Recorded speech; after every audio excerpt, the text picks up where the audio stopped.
ஆதியே துணை.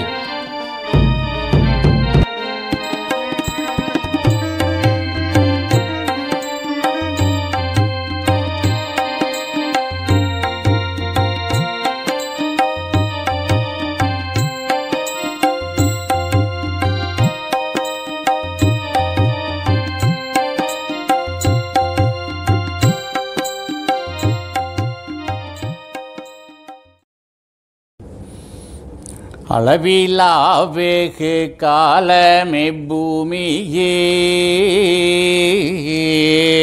அளவிலா வெகு காலமே பூமியில்,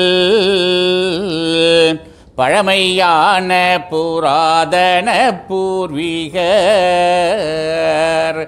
நிழல் போலும் பிரியாதேனை ஆண்ட என், நிழல் போலும் பிரியாதேனை ஆண்ட என், தலையில் என் குரு தாழ் வாழி வாழியே.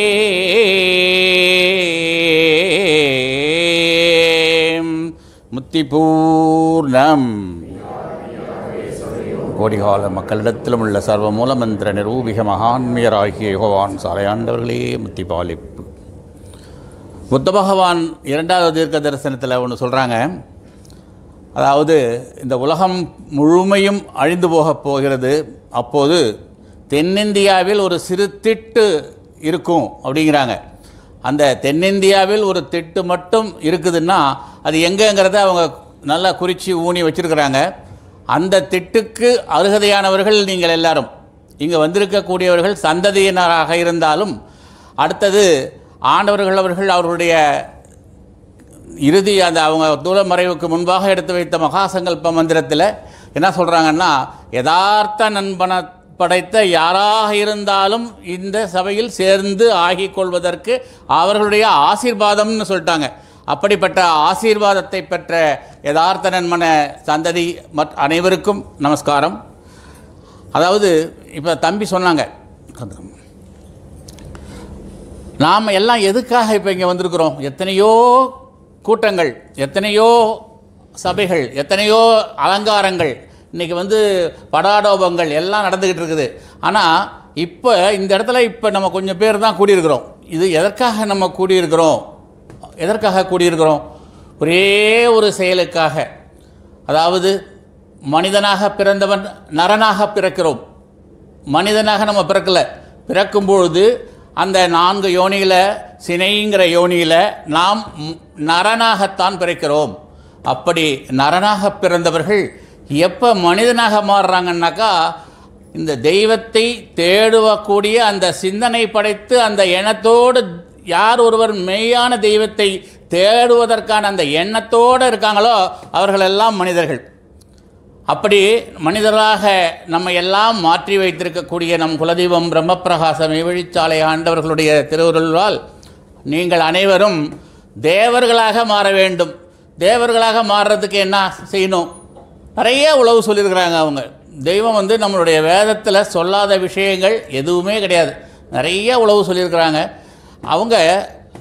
எது நமக்கு முக்கியம் அப்படின்னா, நம்முடைய மூலமந்திரம் தான் நமக்கு ரொம்ப முக்கியம். அந்த மூலமந்திரத்தை நாம் நாவில் ஒட்டி வைத்து கொள்ள வேண்டும்னு தான் அவங்க சொல்லியிருக்கிறாங்க. அந்த மூலமந்திரம் என்ன சொல்லுது? மெய்யாக மெய்யாகவே, மெய்யாக மெய்யாகவே, மெய் மெய்யாகணும். அப்போ மெய்ங்கிறது எது அப்படிங்கிறத நாம் அறிய வேண்டும். அப்படிங்கிறது தான் அந்த இடத்துல முக்கியமான விஷயம். நம்ம 5 புலன்கள் சொல்கிறோம், மெய், வாய், கண், மூக்கு, செவி. அதில் மெய் அறிந்தலர் யாருமே மெய் அறிந்திக்கிறது இல்லை. நம்ம எல்லாம் இந்த பொய்யுடலைத்தான் மெய்யுடல் மெய்யுடல் மெய் மெய்ன்னு என்று சொல்லிக்கிட்டு இருக்கிறோம். அந்த மெய்யான மெய்யுடலை அந்த மெய்யாக பெற்று மெய்யாக மெய்யாகவே சதுர்யுகங்கோடி கால மக்களிடத்திலும் உள்ள இந்த மெய் எங்கேருந்து வந்திருக்கு? சதுர்யுகங்கோடி காலம். அதுக்கு கால அளவு கிடையாது. என்றைக்கு எல்லாம் எது முதல்ல உற்பத்தியான அந்த ஆதி சிவம், அதுதான் மெய். அந்த மெய் அப்படியே வந்துக்கிட்டே இருக்குது. சதுர்யுகங்கோடி கால எங்கே வருது?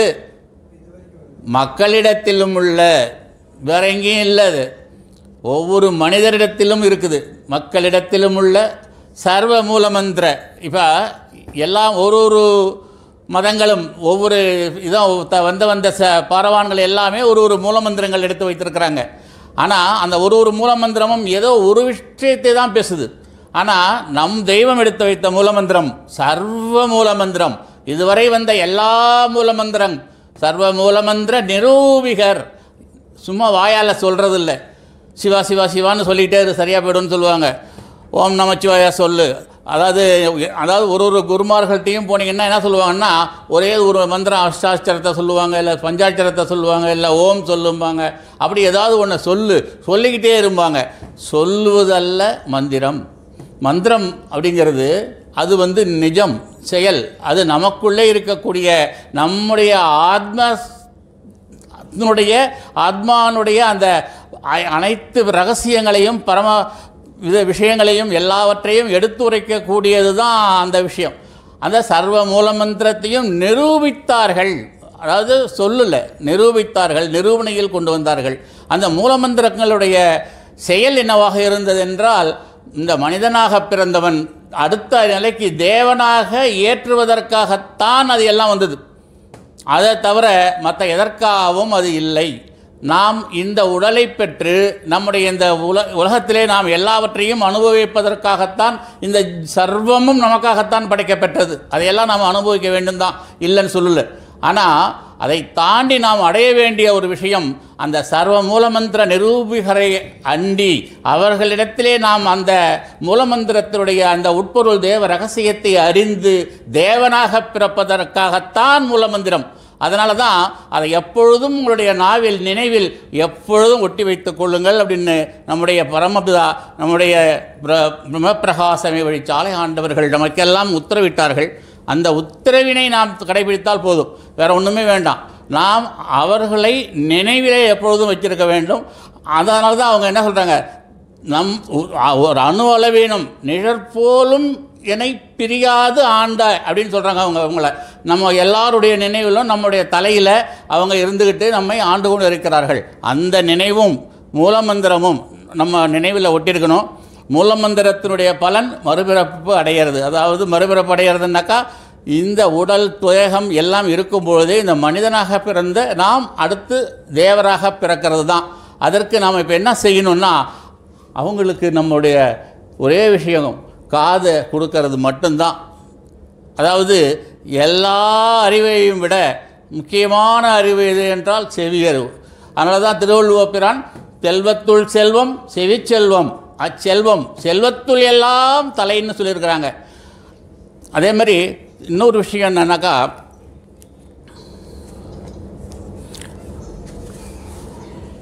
நம்ம ஆன்ம லாபம் பெறுவது தான் எல்லாம் நம்முடைய இந்த லட்சியம். இந்த தூலத்திற்கான லாபம் அல்ல.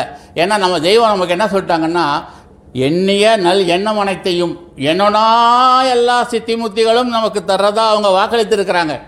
அவர்கள் வாக்கு மீற போக மாட்டாங்க. எப்போ அப்படின்னாக்கா, நினைவில் நாம் அவர்களை கொள்ளும் பொழுது தான் எல்லாத்தையும் தராங்க. திருவள்ளுவர் என்ன சொல்கிறாருன்னா, எண்ணிய அங்கு எய்துவர் எண்ணியர் திண்ணியராக பெறின் அப்படின்னு சொல்கிறாரு. எண்ணியர் எண்ணியாங்கு எய்துவர். அவர் என்ன நினைச்சாங்களோ அதுதான் அவங்களுக்கு கிடைக்குவாங்க.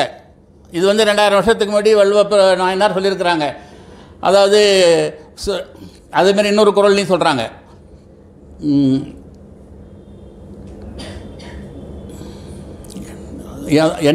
நாம் என்ன நினைக்கிறோமோ, நாம் எதை வேண்டுகிறோமோ அது உனக்கு கிடைக்கும் அப்படின்னு வள்ளுவர் பெருமான் சொல்கிறாங்க. ஆனால் நம்ம தெய்வம் என்ன சொல்கிறாங்க, எண்ணிய நல் எண்ணம் அனைத்தையும் அதையும் தரண்டா.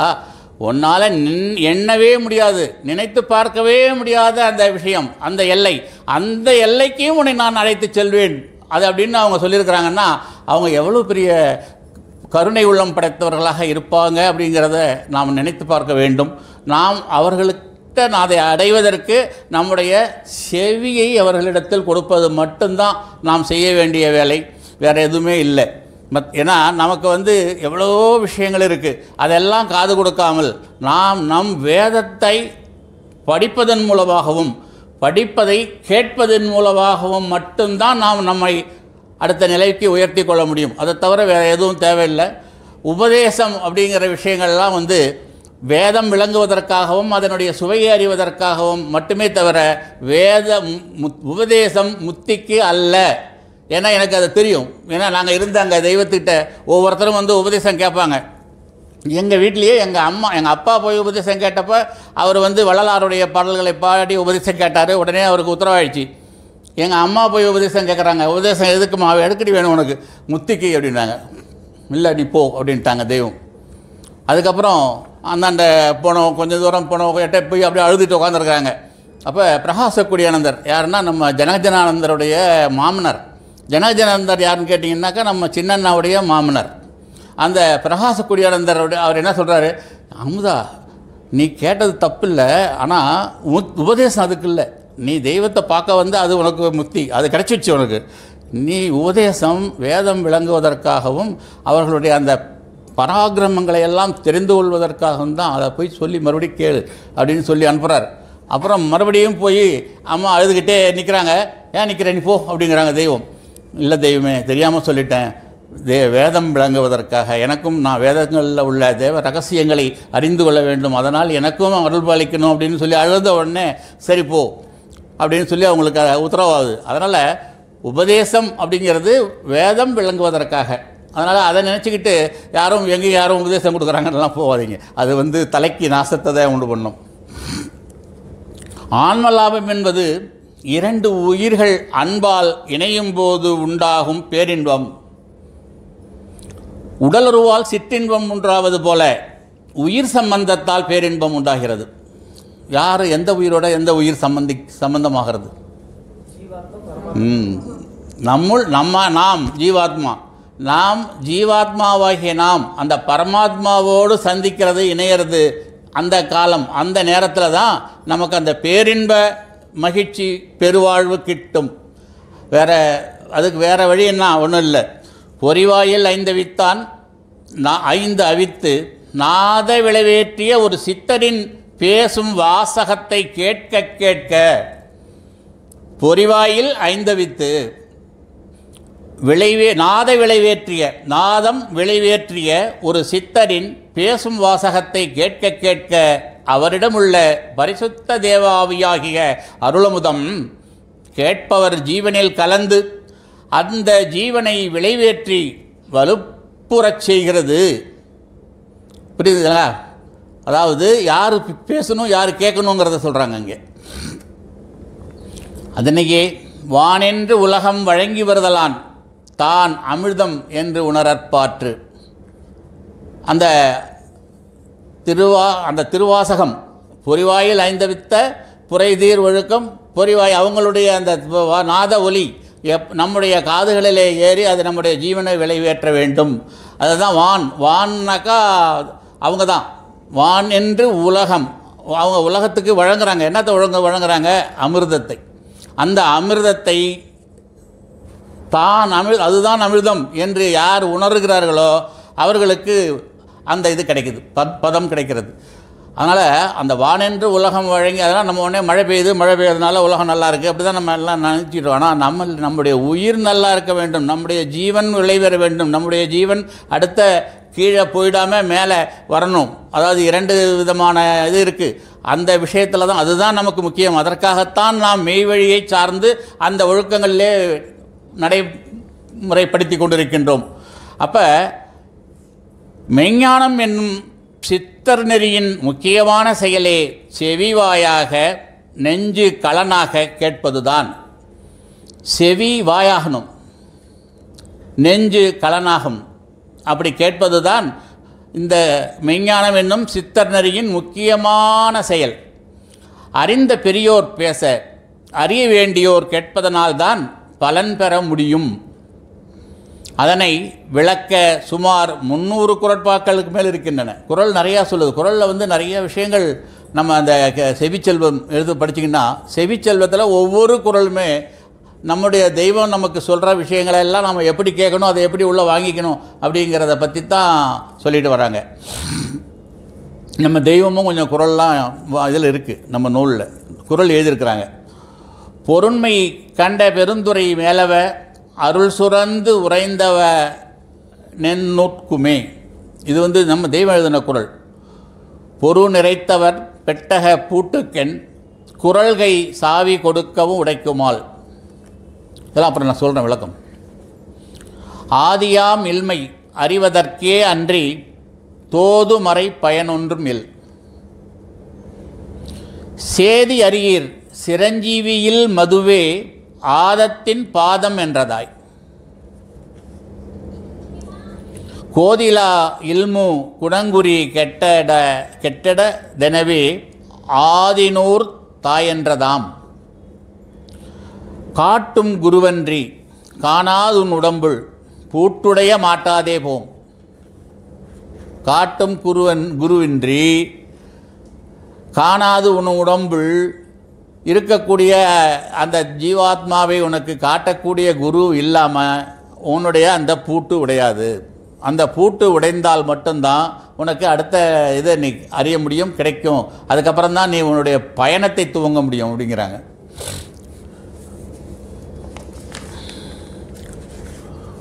உமாபட்சியின் நோக்கு உமாவே அறியுமலால் ஊமை கோட்டானும் உணருமோ. ஏன் இவ்வளவு பேர் கம்மியாக இருக்கிறோம்? ஏன் லட்சக்கணக்கான இல்லை கோடிக்கணக்கான மக்கள் இருக்கிற இடத்துல எதனால் இது இவ்வளோ சிறிய கூட்டமாக இருக்குது? இதை தெய்வம் நிறைய அவங்களே அங்கேயே சாலையிலேயே சொல்லியிருக்கிறாங்க. ஏன்னா இதை அறிவதற்கான பாத்திரர்கள் மட்டும்தான் இதை காதில் வாங்க முடியும். அவர்களுடைய செவித்துளையில் மட்டும்தான் இது உள்ளே போகும். அவங்களுக்கு தான் இது விளைவேறும். மற்ற யாரும் இங்கே உட்கார முடியாது, உட்காரவே முடியாது. ஏன்னா அந்த உமாபட்சியினுடைய நோக்கு உமாவே அறியுமலால் ஊமை கோட்டான் உணருமோ, உணராது. பார்க்குள் உயர் ஞானமெல்லாம் பத்திரண்டே குரலாய் மார்கநாத பெருமாள் வாக்கு. 20 குரல்களில் அவங்க எல்லாம் இந்த பார்க்குள் உயர் ஞானம் எல்லாத்தையும் இந்த 12 குரல்களுக்குள்ளே சொல்லியிருக்கிறாங்கன்னு நம்ம தெய்வம் சொல்கிறாங்க. ஜாதிகளின் கர்த்தாவே என்றால் யார்? நம்ம சொல்கிறோம் ஜாதிகளின் கர்த்தாவே அப்படின்னு சொல்கிறோம். யார் ஜாதிகளின் கர்த்தாவே? எதனால் ஜாதிகளின் அவர்கள் கர்த்தாவாக ஆனார்கள்? ஜாதிகளை பற்றி கருத்துடையவர்கள் யாரோ அவர்கள்தான் ஜாதிகளின் கர்த்தா அப்படின்னு சொல்லலாம். இன்னொன்று, இந்த ஜாதிகளையெல்லாம் படைத்தவர்கள் யாரோ அவர்கள்தான் ஜாதிகளின் கர்த்தா இப்படின்னு சொல்லலாம். அப்போ யார்? அப்போ இந்த எல்லா ஜாதிகளையும் படைத்த கர்த்தர் யார்? நாம் தெய்வம் மட்டும்தான். ஏன்னா ஒவ்வொருத்தரும் ஒன்று தான் படைத்தாங்க.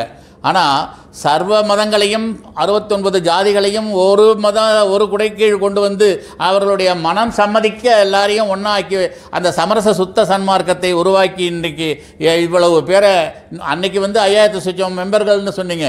ஆனால் இன்றைக்கி பல ஆயிரம் லட்சக்கணக்கான பேர் அதை காதில் வாங்கி அந்த சுவை உணர இன்றைக்கி குவிஞ்சிக்கிட்டே இருக்கிறோம். சாரியாக ஏறி பிரார்த்தனை, அது அவங்க சொன்ன தீர்க்க தரிசனம் நிறைவேறி கொண்டிருக்கிறது. அதாவது அங்கே சாலை விரிஞ்சு போய்கிட்டே இருக்குங்கிறாங்க. இன்றைக்கி அது எந்த அளவுன்னே இல்லை, அந்த அளவுக்கு விரிஞ்சு போய்கிட்டே இருக்குது. வேதத்திற்கு தொனி கொடுக்கவில்லை என்றால் அது வெற்று காகிதம். பேப்பரில் இருந்ததுன்னா அது என்ன? வெறும் வெற்று காகிதம். அதற்கு அந்த தொனியை நாம் கொடுக்கும்போது தான் அது வேதமாகிறது. சொல்வது பேசுவது அது வேறு. இந்த இடத்துல தொனின்னு சொல்கிறாங்க. அப்போ நம்ம வேதத்தை படிக்கும் பொழுது நமக்கு வரக்கூடிய அந்த சத்தம் அது தொனி. ஏன்னா அது நாம் மட்டும் அந்த இடத்துல நம்முடைய நான் பேசுவது மட்டுமல்ல, நம்முடைய குரல் மட்டும் அல்ல, அங்கே நம்முடைய நாவிலே அவர்கள் உட்கார்ந்து அவர்கள் அதை சொல்ல வைக்கிறார்கள். அதனால் அதுக்கு பேர் தொனி.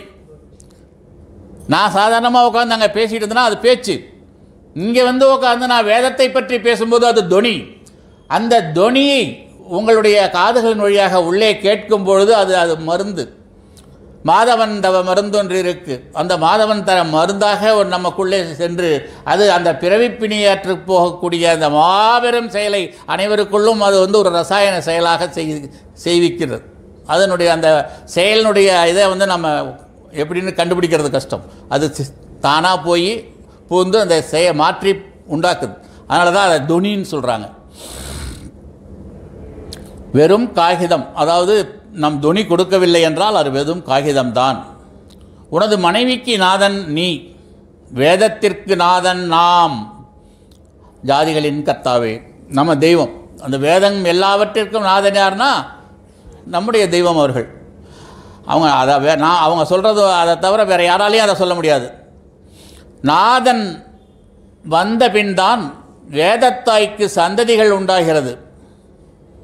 நாதன் வந்த பிறகுதான் வேதத்தாய்க்கு சந்ததிகள், எல்லா வேதங்களும் ஒன்று ஒன்றா வந்து சேர்ந்துக்குதுங்க. நாதன் வந்த பிறகுதான் அது. இதை வைத்துதான் சமரச வேதநாதாவே என்று எடுத்து வைத்தோம். நாதன் வந்தாங்க, எல்லா வேதங்களுடைய உட்பொருள் தேவ ரகசியங்களையும் எடுத்து சொன்னாங்க.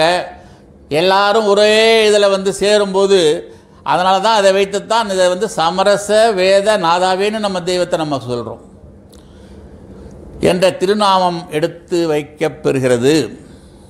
காவலான புராதன வேதியர், காவலான புராதன வேதியர், மேவலானவரோதயன் நாதர் மேல் அவலோங்க வாவும் கழன்றன் நாள், ஆவல் ஓங்க வாவும் கழன்றன் நாள், பாவநாசம் படைப்பளிங்கானதே. அந்த மேவலான வரோதய நாதர் மேலே நமக்கு ஆவல் ஓங்கும்போது, நம்முடைய நம்முடைய ஆசை, நம்முடைய எல்லாம் அந்த மும்மலங்களும் கழன்று ஓடி நம்ம விட்டு பிரிந்து அந்த பாவம் நாசம் பட்டு நாம் பளிங்காகிறோம். இதை தான் நமக்கு தான் தெய்வம் இதெல்லாம் சொல்லிட்டு போயிருக்காங்க. நாம் என்னவோ இதை வேறு மாதிரி நினச்சி படிச்சுட்டு இருப்போம். இன்னும் எல்லாரோட யோசிச்சு பாருங்கள், இது எல்லாம் நமக்காக, நாம் எதுவாக ஆக வேண்டும் என்று அவங்க என்ன ஒரு கருணையோடு எல்லாம் நம்ம இருக்கிற வேதத்தில் இருக்கிற அத்தனையுமே நமக்கு பாடக்கூடியது தான். அவங்க சொன்னதா இல்லை, எதுவுமே நம்ம சொல்கிறதா தான் சொல்லியிருக்காங்க தெய்வம். படித்து பாருங்கள், தெரியும். வஞ்சமில் பரமார்த்தவத்தினரே அஞ்சல் என்னும் மறைக்கிழவள்ளலென் பஞ்சபாவம் பட உபதேசித்தார், பஞ்சபாவம் பட உபதேசித்தார், வஞ்ச நீங்கவும் வான் பொருள் ஆனதே. இந்த ஐம்புலன்களால் நம்ம செஞ்ச பாவம் எல்லாம் பஞ்சபாவங்கள். ஐம்புலன்களால் எவ்வளோ பாவம் நம்ம செஞ்சுக்கிட்டே இருக்கிறோம். அந்த பாவங்களை எல்லாம் பட்டு போகும்படியாக அவர்கள் உபதேசித்தார்கள். உபதேசம்னா என்ன?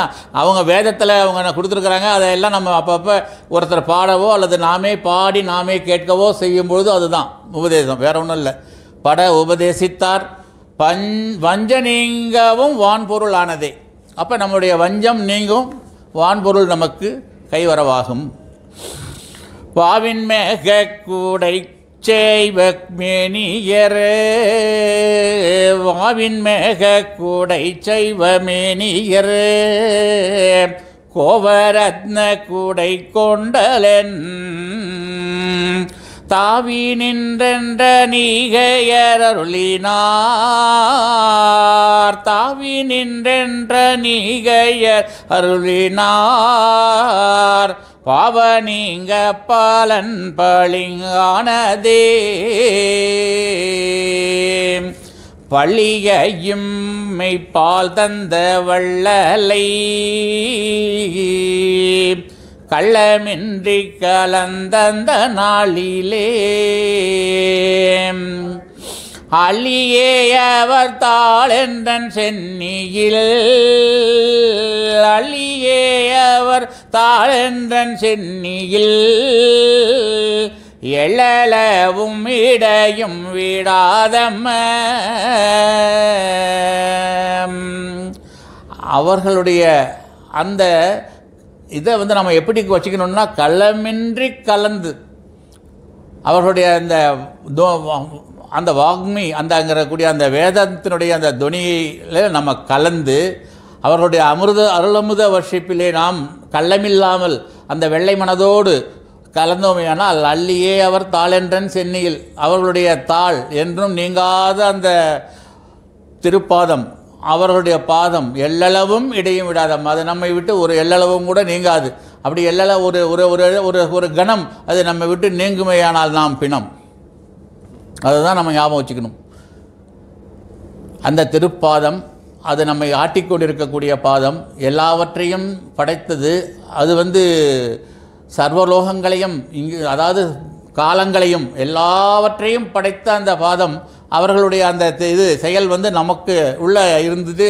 நம்ம எல்லாத்தையும் நம்ம செயலாற்றி கொண்டிருக்கிறோம். நம்முடைய அறிவாகவும் மனமாகவும் நம்முடைய செயலாகவும் எல்லாமாகவும் அது இருந்து கொண்டிருக்கிறது.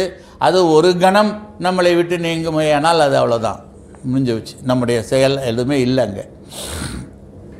புல்லும் பூமியுலகுள்ள நாளெல்லாம் போனவப்புறத்து பேணும் நாளுமே. இது எவ்வளோ நாளைக்கு அப்படின்னா, எந்த நாளும், அதாவது எப்பயும், இன்னைக்கு இல்லை, என்றைக்கு இந்த ஜீவனான அந்த பரமபிதாவிலிருந்து நாம் படைக்க பெற்றோமோ, இந்த மனுமுளை கண்ட நாளிலிருந்து இது புல்லும் பூமியும் உலகுள்ள நாளெல்லாம் போன அப்புறத்துப்பெனும் நாளெல்லாம், எல்லா நாளுமே, போன நாள், வந்த நாள், வர இருக்கின்ற நாள், எந்த நாளும், எல்லை காண முன்னாள் என்னும் நாளெல்லாம், எப்பொழுதுமே எல்லை காண முன்னாள் என்னும் நாளெல்லாம், எந்த நாளும் என்றன் குரு நாளதே. ஏன்னா அவங்க வந்துக்கிட்டே இருக்கிறாங்க, அது அப்படியே வந்துக்கிட்டே இருக்கிறாங்க. அவங்க அந்த ஒவ்வொரு ஜீவனிலும் அவர்கள் குடியேறிக்கொண்டே இருக்கிறார்கள். ஆனால் அதை அறிந்து அவர்களை போற்றி அவர்களுடைய அந்த நோக்கிற்கு இணங்கி நடந்து அந்த வழியில் நடக்கக்கூடியவர்களுக்கு அவர்கள் அந்த மரணமிலா பெருவாழ்வு என்று சொல்லக்கூடிய அந்த மனிதனுடைய கடமை எது அப்படின்னா, நாம் நரனாக பிறந்தோம், மனுவாக மாறினோம், பிறகு அமரனாக மாற வேண்டிய அந்த நிலைக்கு நம்ம ஏற்றுவதற்காகத்தான் அந்த பிரயாணம் நடந்துக்கிட்டே இருக்குது. அவர்களுடைய அந்த பயணம் அதுக்கு அவங்க பேரிரக்கம் கொண்டு வந்துக்கிட்டே இருக்கிறாங்க, சொல்லிக்கிட்டே இருக்கிறாங்க. காதில் வாங்குறவங்களுக்கு கிடைக்குது, இல்லைன்னா போயிடுறாங்க. மாயக்கூத்தின் வகை அறியாமல் யான் காயப்பட்டு காலை தந்த நாளையில் தூய ஞான சுடர் விளக்கென்னுளே, தூய ஞான சுடர் விளக்கென்னுளே பாய வைத்த பதத்தை மறப்பனோ.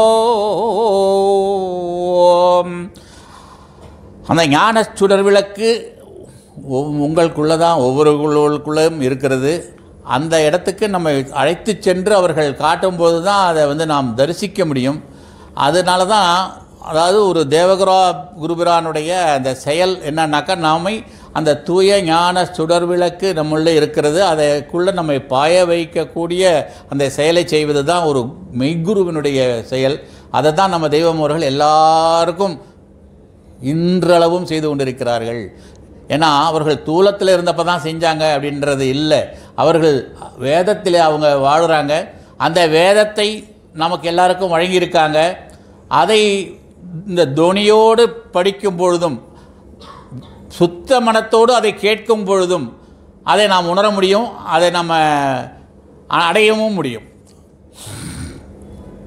அந்த நாளில் அனைத்தனை ஆட்கொண்டு விந்தை வீசும் விரிகதிர் ஏற்றியே காந்தம் வீசும் கலாபமென வந்த, காந்தம் வீசும் கலாபமென வந்த தந்தை தாயே தனிகையன் நாதரே மௌன வைப்பின் வகை அறிவித்தேனை கவனம் பாய்ந்திட வைத்தேனை ஆட்கொண்டு தவனம் தீர்த்த தனிகையரின் சுதன், தவனம் தீர்த்த தனிகையரின் சுதன் மௌன தேசிக மார்கணன் நாதரே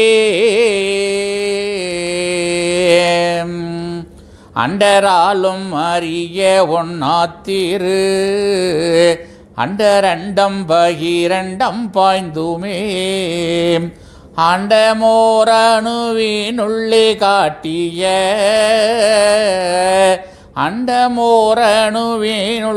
காட்டிய தொண்டருள்ளத்தோடுங்கும் தனியரே. இந்த அண்டசராசரங்களும் ஒரே அந்த ஒரு சிற்றணுவிலே அடக்கம். அந்த ஒரு அண்டத்தின் அல்ல எல்லாவற்றையும் அடந்த ஓர் அணு. அந்த அணுவினுள்ளே யார் நமக்கு காட்டுறாங்க? அவங்க தொண்டருள்ளத்தில் ஒடுங்குறாங்க. வேறு எங்கேயுமே இல்லை. அவங்க வேறு எங்கும் தங்குவதில்லை. அவர்கள் தங்கும் இடம் தொண்டர் உள்ளம், யதார்த்த நன்மனம். அவ்வளோதான். ஒவ்வொரு மனம் இருக்குது. மனம் நம்முடைய ஜீவாத்மாவாக இருக்குது, அறிவு பரமாத்மாவாக இருக்குது.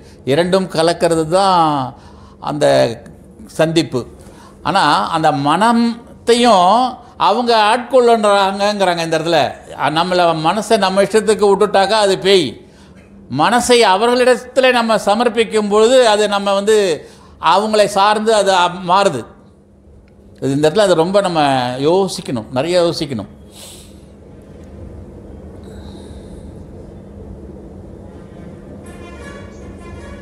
அண்டராலும் அறிய ஒன்னாத்திரு அண்ட பிரண்டம் பகிரண்டம் பாய்ந்துமே அண்டமோரணுவினுள்ளே காட்டிய தொண்டர் உள்ளத்தொடுங்கும் தனியரே.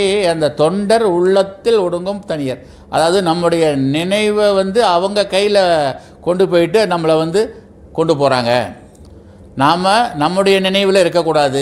நாம் நினைவு அவர்களிடத்திலே நாம் ஒப்படைக்கணும். வேறு எதையும் ஒப்படைக்க வேண்டிய அவசியம் இல்லை. நம்முடைய நினைவை ஒப்படைச்சிட்டோன்னா போதும். தாகம் தீர்த்த நீ பெருங்கடலே என் மோகமோட்டி மூடித்த தவசியே வேகங்காட்டி விளக்கிய வேதியா வேகங்காட்டி விளக்கிய வேதியா நாகவல்லியன் நாயகா போற்றியே.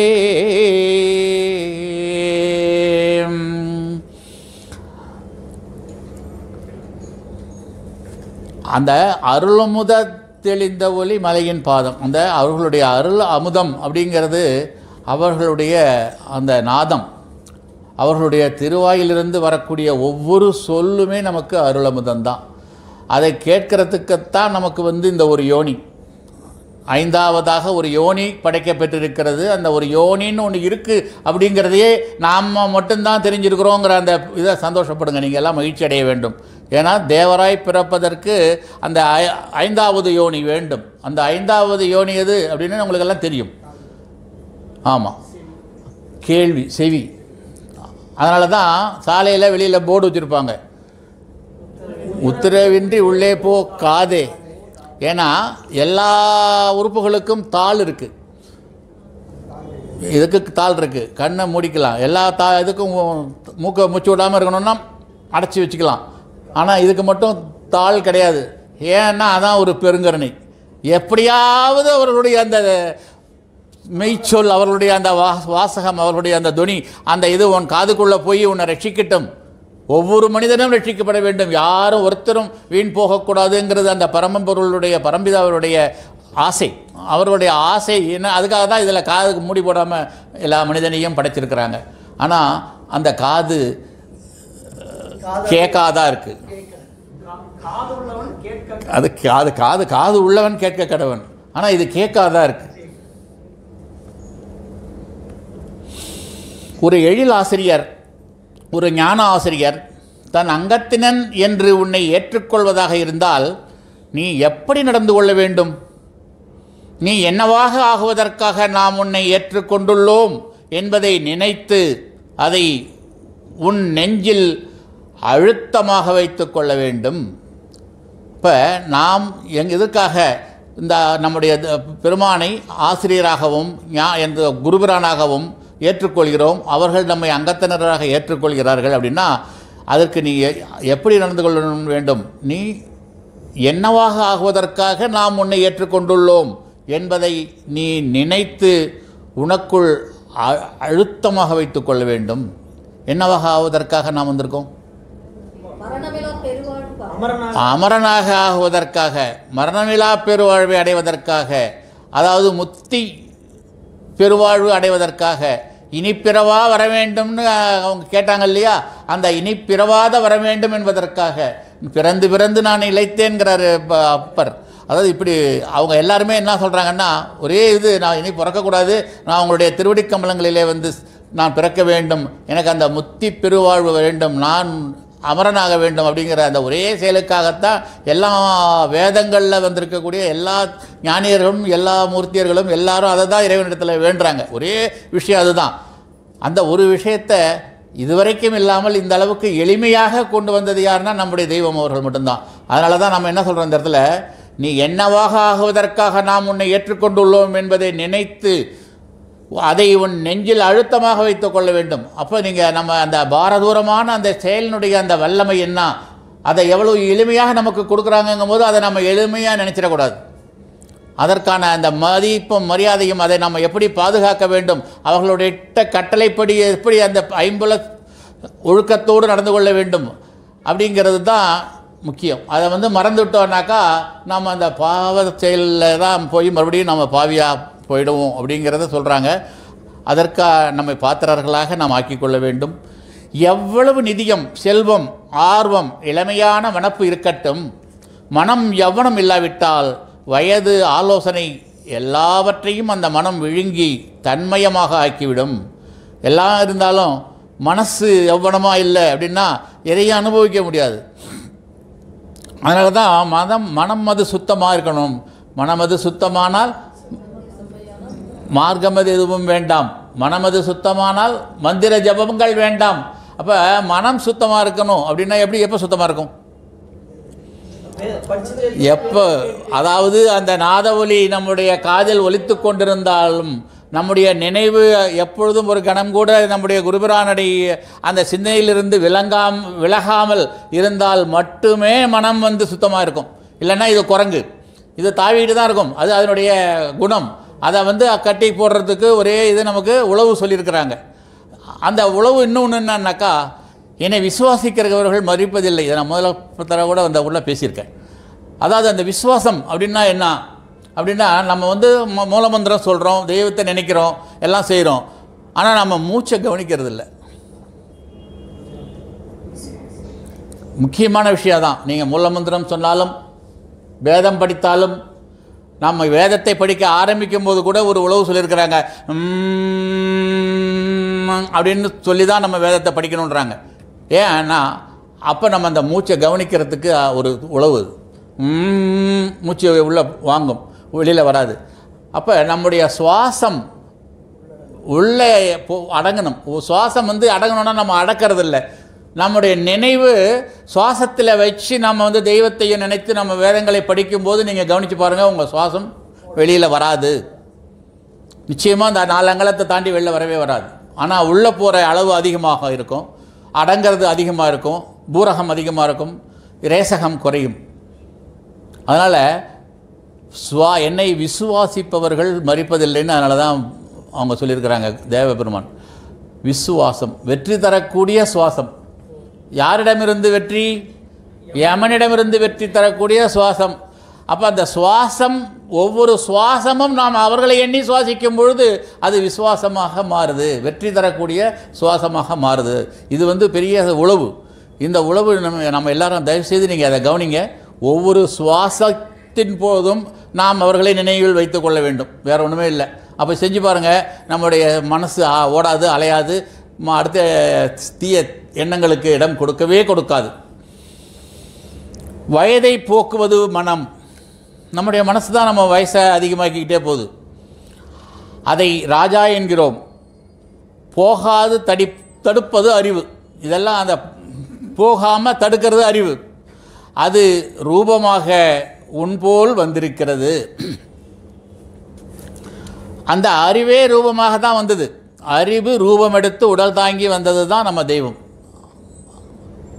அறிவுங்கிறது தான் பரம்பொருள். அந்த அறிவே உடல் தாங்கி வந்து தான் நமக்கு இவ்வளவு விஷயங்களையும் இத்தனை வேதங்களையும் நம்ம ரட்சிப்பதற்காக இறக்கி வச்சுட்டு போயிருக்காங்க.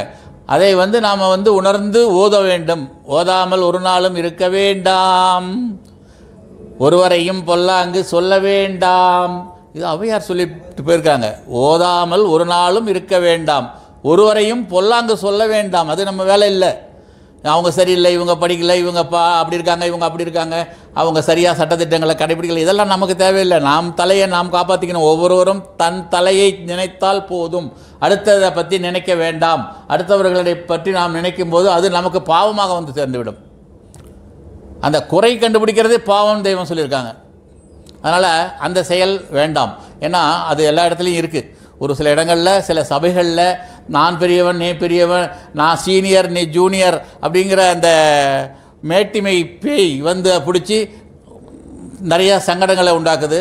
அதெல்லாம் வராமல் தயவுசெய்து பார்த்துக்குங்க. ஏன்னா அது வந்து பாவம். அதை மகா புத்திசாலியான மந்திரி என்கிறோம். யாரை? மனசை, தெய்வம், அவங்கள, அறிவை. மந்திரியின் துணை இல்லாமல் ராஜா போகிறான். அதனால் என்ன வரும்? ஆபத்துத்தான் வரும். அதுபோல அறிவை துணை கொண்டு நடந்தால், நம்முடைய ஆசானை துணை கொண்டு நடந்தால் உன் மனதிற்கு வல்லமை வரும். ஐம்புலனும் உன் மனதிற்குள் ஒடுங்கி அறிவை ஆகாரமாக கொள்ளுதலையே அறிவதனை கொண்டு அறிவதனை காண வேண்டும் என்றது. அறிவதனை கொண்டு அறிவதனை காண்பது, அறிவதனை கொண்டு ஆசான் தான் அறிவு. அவர்களை கொண்டுதான் நாம் அறிவை காண முடியும். நாம் தனியாக அறிவை காண முடியாது. அதற்கு அந்த உளவு, நம்ம அறிவை காணக்கூடிய உளவு எல்லாம் அவங்க வந்து நமக்கு சொல்லி வச்சிருக்கிறாங்க. அதனால் அந்த அறிவு அதனை கொண்டு அறிவதனை அறியறது. அதை விட்டு உன் மனம்தான் அங்கும் இங்கும் அலைகிறதே. இங்குலாவு உண்மையை உண்மை என்று உன் மனம் வஞ்சகமின்றி கொள்ளும்போது செவிக்கு உணவு ஏறுகிறது. அது உன் அறிவையும் மனதையும் செம்மைப்படுத்துகிறது. உறக்கமென்னும் இடியை உன் ஜீவன் தலையில் விழாதபடி சன்னமாக தடுக்கிறது. அதிக உறக்கத்தை வந்து இடிங்கிறாங்க, தலையில் விழுற இடி. அதனால் அந்த அதிக தூக்கம் இருக்கக்கூடாது. உறக்கமென்னும் இடியை உன் ஜீவன் தலையில் விழாதபடி சன்னமாக தடுக்கிறது அந்த அறிவு. நாம் தான் அதில் போய் கூடிக்கொள்ள வேண்டும். நாம் தான் அதில் போய் கூடிக்கொள்ள வேண்டும். அப்போதுதான் அறிவு அந்த உறக்கமென்ற இடியை தடுக்கிறது. தன் எண்ணம் எதிலே ஓடிக்கொண்டிருக்கிறதோ அதிலேதான் நாதமும் ஓடிக்கொண்டிருக்கும். நம்முடைய மனம் எதில் ஓடிக்கொண்டிருக்கிறதோ அதில்தான் நாதமும் ஓடிக்கொண்டிருக்கும். எண்ணிய எண்ணியாங்கு எய்துவர் எண்ணியர் திண்ணியராக பெறின்.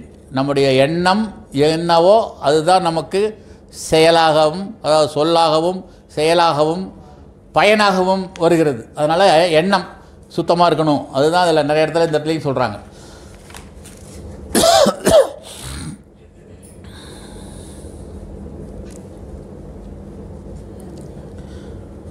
மூக்கு அறிவு வளர்வதற்காகத்தான் தேக பரிசுத்தம்.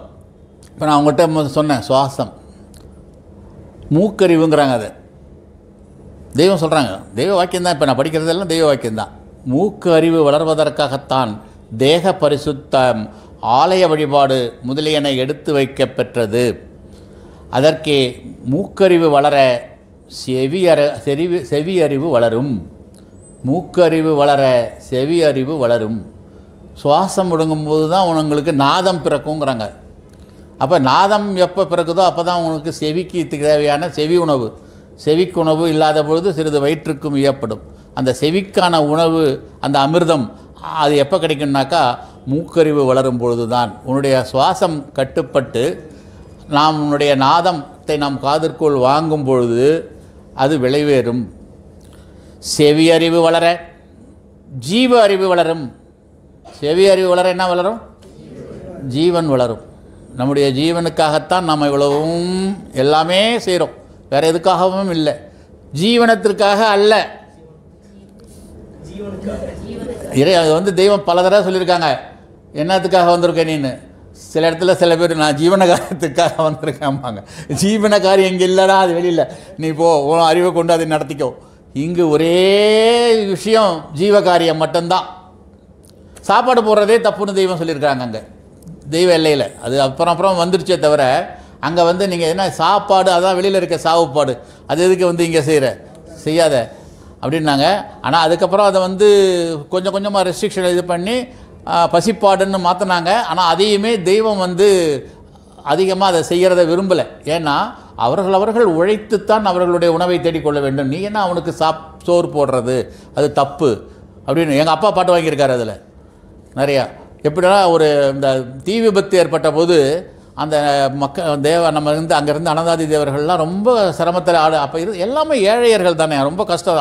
அன்றைக்கு கூலிக்கு சென்று அதில் சம்பாரித்து வேலை செய்து சாப்பிட்டவர்கள் தான் இன்றைக்கும் இருக்கிறாங்க. அவங்க அன்றைக்கி அப்போ அதிகமாக அவங்க தான் இருந்தாங்க. அப்போ எங்கள் அப்பா மாதிரி உள்ளவங்க அங்கே போய் அவங்களுக்கெல்லாம் உதவி நிறையா செஞ்சாங்க.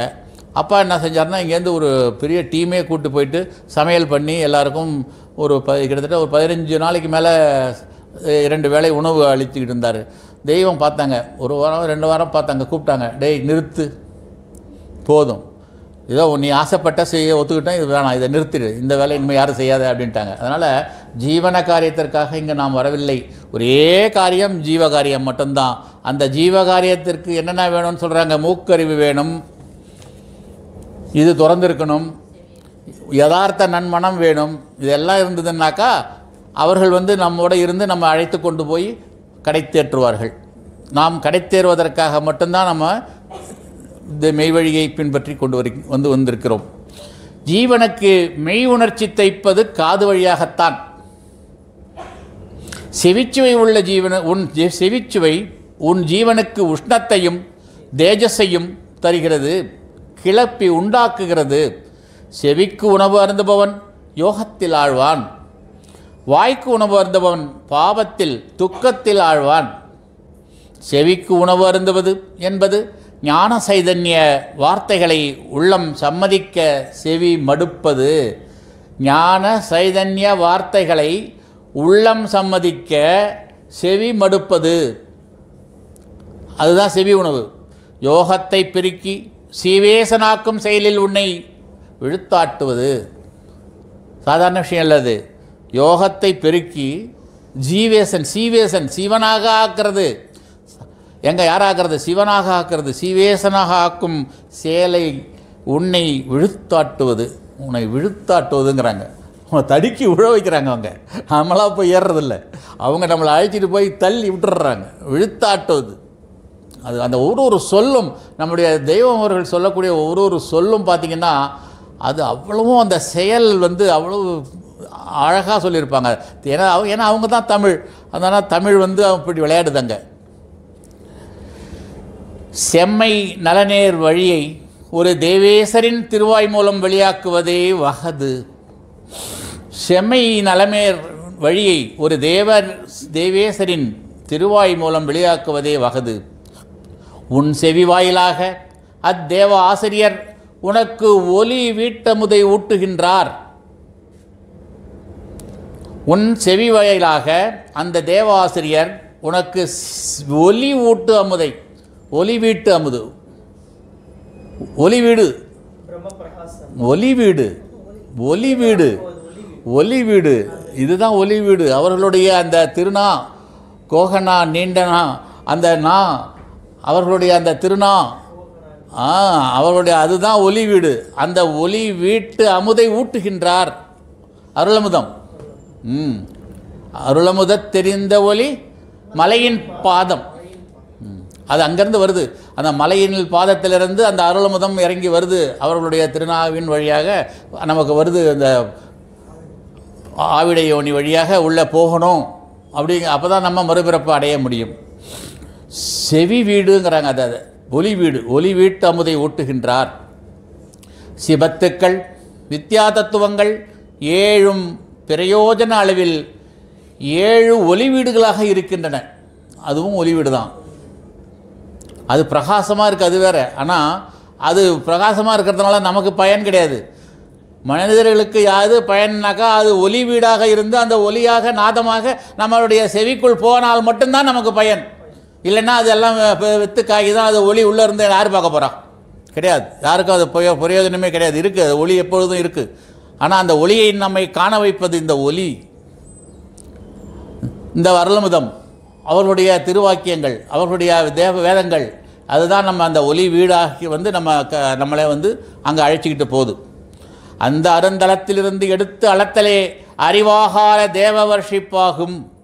அந்த அருந்தலத்திலிருந்து எடுத்து அளக்கிறது தான் அறிவு ஆகார தேவ வர்ஷிப்பு. அது அவர்கள் அது நேரம் தன் சப்தமாகிய உயிரை உனக்காக செலவிடுகிறார்கள். அது எவ்வளவு பெரிய பேரருள், பெருங்கருணை, பேரிரக்கம். அவர்களுடைய உயிரை நமக்காக செலவு செய்தார்கள். இப்பொழுதும் அவர்களுடைய உயிரை தான் நம்முடைய வேதங்களாக நமக்கு அளித்திருக்கிறார்கள். இதை நம்ம சாதாரணமாக நினச்சிட்டோம்னாக்கா அதை போச்சு பாவம். அவருடைய உயிரை நாதமாக வேதங்களிலே அடக்கி நமக்கு கொடுத்திருக்கிறார்கள். அந்த அருளமுதத்தை நம் மீது கொண்ட வெறுங்கருணை பேரருள் அந்த பெருந்தகை நமக்கு அதை இறக்கி வைத்திருக்கின்றார்கள். அதை அந்த பெறுவதற்கான பாத்திரர்களாக நாம் இருக்க வேண்டும். பாத்திரம் மருந்து தான் பிச்சை போடணும்னு சொல்லியிருக்கிறாங்க. பாத்திரம் மருந்து தான் அவங்களும் பிச்சை எடுப்பாங்க. நம்மிடம் இருக்கக்கூடிய அந்த பித்தை எடுத்து நம்மை அந்த மரணமிலா பெருவாழ்வுக்கு ஏற்றி வைக்கிறது தான் பிச்சை எடுக்கிறது. பிச்சை எடுக்கிறது அதுதான் பிச்சாண்டவர் திருக்கோலத்தினுடையது. அதுதான். அப்போது அந்த தேவ அமுதை ஆர்வத்துடன் உண்ணாது விட்டால் நீ கெடுவதோடு அவர்களை ஏமாற்றிய பாவமும் உன் தலையில் வந்து விழும். அந்த சமயத்தில் அந்த தேவ ஆவி உலாவி கொண்டிருக்கும் பொழுது, அந்த நாதம் ஒலித்து கொண்டிருக்கும் போது அதை நீ உன்னுடைய செவியிலே ஏற்று உன்னுடைய உள்ளத்திலே பதித்து அதை நீ அருந்தாவிட்டால் நீ கெடுவதோடு அவர்களை ஏமாற்றிய பாவமும் உன்னை சேரும், உன் தலையில் வந்து விழும். உன் ஜீவனில் உள்ள சர்வ மாசுக்களையும் ஒழிப்பது செவி உணவே. அதுக்கு எவ்வளோ முக்கியத்துவம் கொடுக்குறாங்கன்னு தெரிஞ்சுக்கங்க. அதான் முக்கியம். இதில் நான் பேச வந்த சப்ஜெக்டே அதுதான். ஆமாம், சஞ்சீவி சொல்கிறேன். அருளமுதாகிய தெய்வ மருந்து உண்டால்தான் உன் ஜீவனில் கப்பியுள்ள வழி வரு பிறவி மாசு ஒழியும். அப்போ அந்த அருளமுதமாகிய தெய்வ மருந்து உண்டால்தான் உன் ஜீவனில் கப்பியுள்ள அழிகரு வழி வரு, அதாவது கருவின் மூலமாக நமக்கு காலங்காலமாக எத்தனையோ பிறவியில் நமக்கு அந்த கருவின் மூலமாக நமக்கு பாவிகளாக நம்ம பிறந்திருக்கிறோம். அழிகரு வரும் வழிவரு இது பிறவி மாசு. அந்த பிறவி மாசு, அந்த மாசு எப்போ ஒழியும்னாக்கா அந்த அருளமுதமாகிய தெய்வ மருந்தை உண்டால் மட்டுமே அது அழியும். அதற்காகத்தான் நாம் மனித ஜென்மம் எடுத்து வந்திருக்கிறோம். அதற்காகத்தான் ஒரு தேவபிரான் குருபிரான் நமக்கு தேவை. அதற்காக மட்டும்தான் வேதங்கள் எல்லாமே இறக்கி வைக்கப்பெற்றது. அதற்காக மட்டும்தான் சர்வ மதங்களும் வந்தது. அது எல்லாம், அதாவது எல்லா மதங்களும் வந்த மதங்கள் எல்லாம் ஏங்கி நிற்கும்போது நம்ம தெய்வம் அதை எல்லா மதங்களுக்கும் மறுபடியும் உயிர் கொடுத்து அதை உய்விக்க வைக்கிறார்கள்.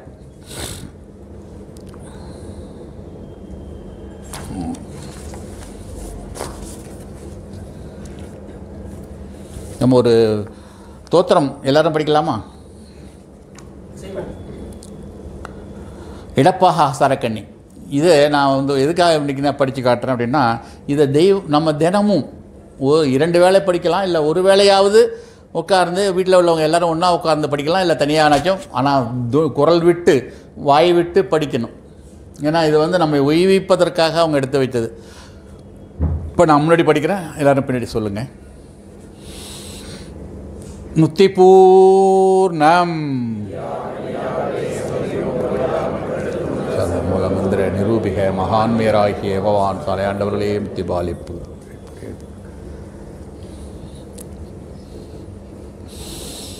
சீர்மேவு மெய்ஞான தெய்வ சீரோன்மணியை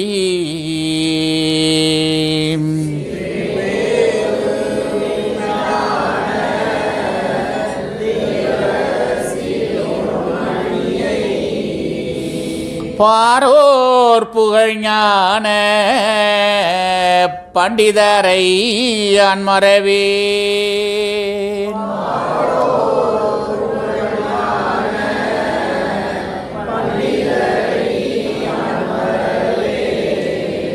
பிறவி பெருங்கடலில் பிறப்பொழியா பாவியனை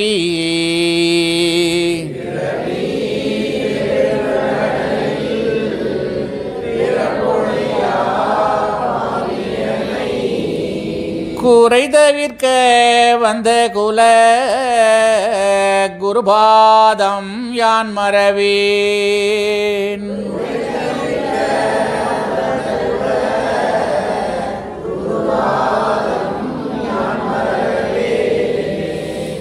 சென்மந்தோறும் செய்த கண்மங்கடை தேற்ற வந்த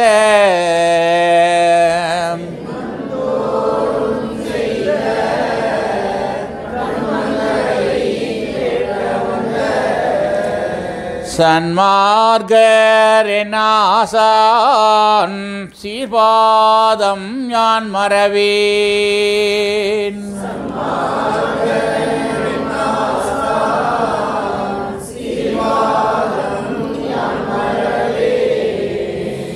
நூப்புரி பூ நூலிலங்கும் மூர்த்தி என் நாயகரை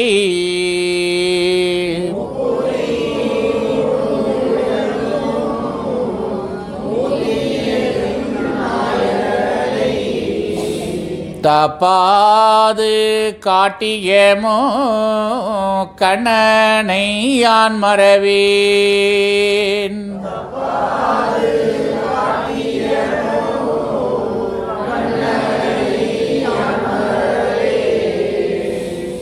பஞ்சாட்சரமே நீ படிந்த குல தெய்வமதை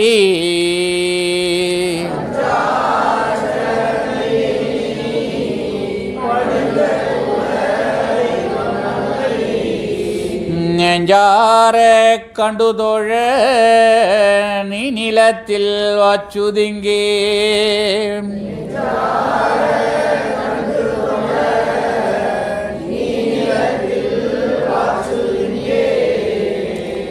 மாநிலத்தில் அம்பலவர் மாணிக்க வாசகர்க்கு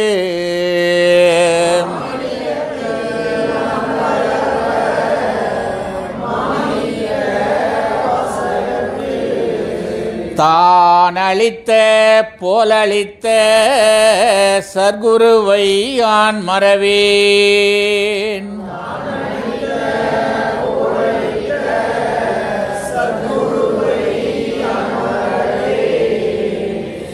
மூலத்திருந்த முதல் ஞான மூர்த்தியரை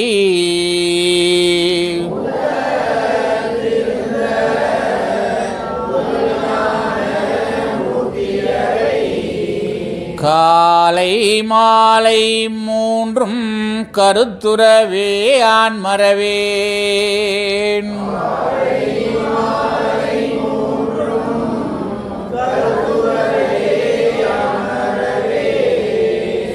நீலமலையை நிஜதேவ தெய்வமதை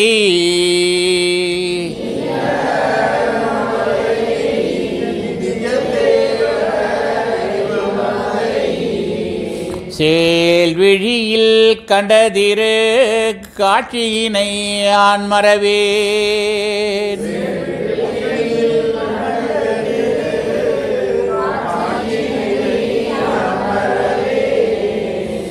தோராத உச்சி வட்ட தேனாறு பாய்கின்ற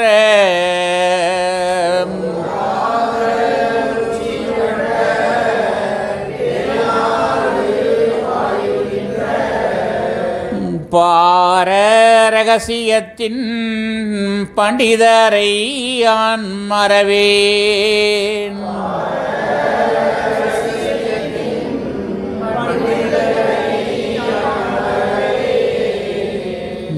சாதிகுலம் பாராது தானிருந்த தெய்வமதை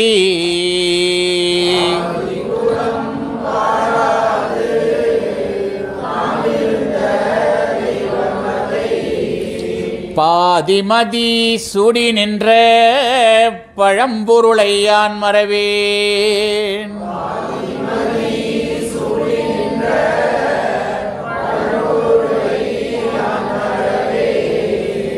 சண்முகனும் நான்முகனும் சராசர பொருள் அனைத்தும்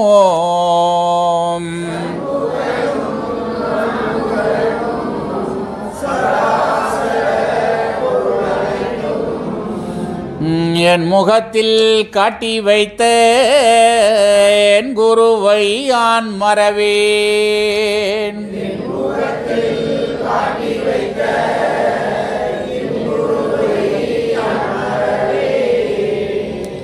ஆண்டபகீரண்ட மேலாம் தொண்டரிதயத்தின் மன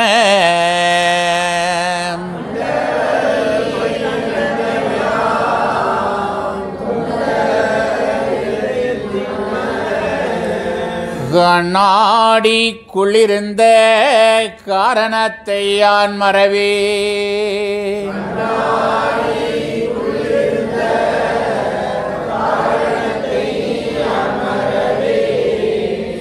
வஞ்ச புலன் சதிக்கும்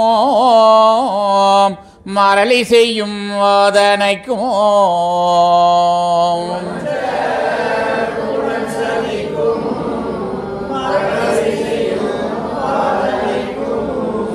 ஆஞ்சோதனது நெஞ்சோம் மதாடி நிழலை தந்தருளும்.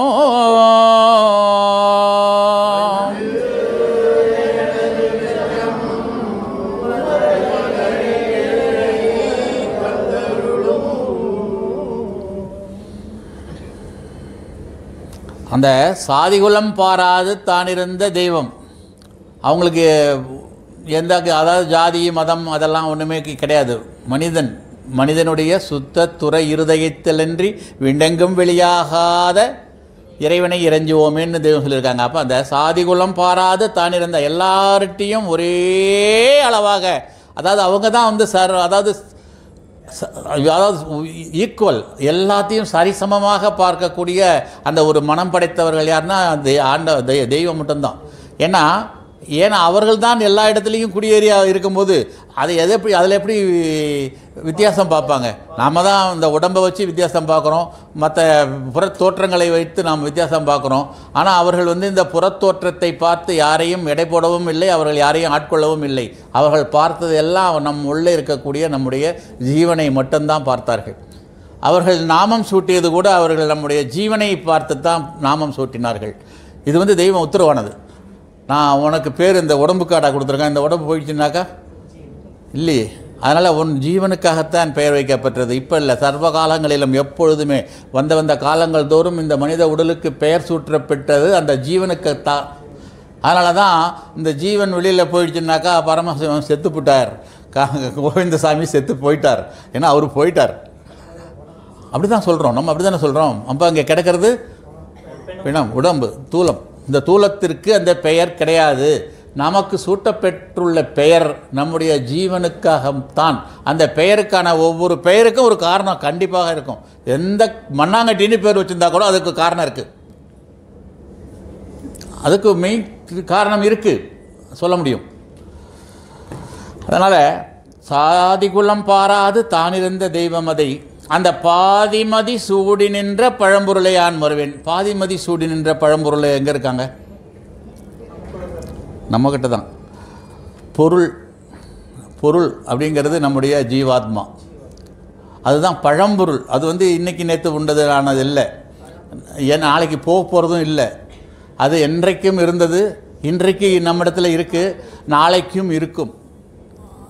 அந்த பழம்பொருள் எதை சூட வேண்டும் என்றால் அந்த பாதிமதியாகிய அந்த அமானித பொருளாகிய அந்த ஏழ்நிலை கம்பமாகிய அந்த அறிவாகாரமாகிய அந்த தேவதேவேஸ்வரருடைய அவர்களுடைய அந்த திருப்பாதத்தை சூடிக்கொள்வது தான் இந்த மனித தேகத்தை நாம் எடுத்ததற்கான நோக்கமே. அலிஃப் லாம் மீம் கேள்விப்பட்டிருப்பீங்க. அடி முடி நடு அகரம் உகரம் சிகரம் இதெல்லாமே நீங்கள் அநேகமாக எல்லோரும் கேள்விப்பட்டிருப்பீங்க. ஆனால் அதனுடைய இதை கொஞ்சம் ஊன்றி படிச்சிங்கன்னாக்கா நிச்சயமாக அது வேதத்தில் வந்து எல்லாம் எதுவும் மறைபொருள்லாம் கிடையாது, எல்லாம் நேராக வச்சுருக்கிறாங்க தெய்வம். நாம் அதை இப்போ நான் சொன்ன மாதிரி அந்த மனம் வாக்கு அந்த காயம் அந்த மூன்றும் அதில் கொடுக்கணும். நம்முடைய எண்ணம் சொல் செயல், மனம் வாக்கு காயங்கிறதுலாம் வேற ஒன்றும் இல்லை. நம்முடைய எண்ணம், நம்முடைய சொல், நம்முடைய செயல், இது மூன்றையும் நாம் ஒருங்கிணைத்து நம்ம இங்கே கொண்டு போயிட்டு இதை நம்ம வாய் விட்டு நம்ம காதில் கேட்கும் மாதிரி அந்த இறைவனை இறைஞ்சி நம்ம படிக்கும்போது இதில் இருக்கக்கூடிய அந்த தேவ ரகசியங்கள் எல்லாமே உங்களுக்கு தெரிய வரும். இதுக்கு வேறு யாரும் இன்னொரு ஆள் தேவையே இல்லை. அவர்களே உங்களுக்கு உபதேசிப்பார்கள். அவர்கள் தான் குரு பிரமான், அவர்களுக்குத்தான் அந்த அருகதை உண்டு. அதனால் அதை நீங்கள் ஊன்றி படிங்க, தெரியும். இப்போ இதில் இந்த சாதிகுளம் பாராது தானிருந்த தெய்வமதி பாதிமதி சோடி நின்ற பழம்பொருளை ஆண் மறைவேன். அந்த பழம்பொருள், அந்த பாதிமதி, இது எல்லாத்தையும் அறிந்து கொள்வதற்காகத்தான் நம்ம எல்லாம் அந்த உடலெடுத்து வந்து பதராக போகாமல் வித்துநாயகரை நாடி நம்ம வந்திருக்கிறோம். அதற்கு பாத்திரர்களாக இருப்பதனால தான் நம்ம இதற்கு நாடி வந்திருக்கிறோம். அதனால் நிச்சயமாக அதை வந்து தெய்வம் உங்களுக்கு எல்லாவற்றையும் அருள்வாராங்க அதில் வந்து எந்த சந்தேகமும் இல்லை.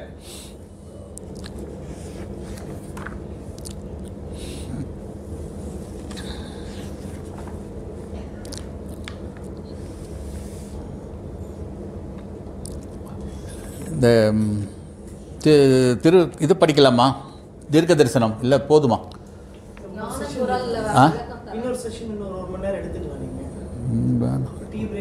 டீ பிரேக் முடிச்சலாமா? சரி, அப்போ அடுத்ததில் வச்சுக்கலாம்.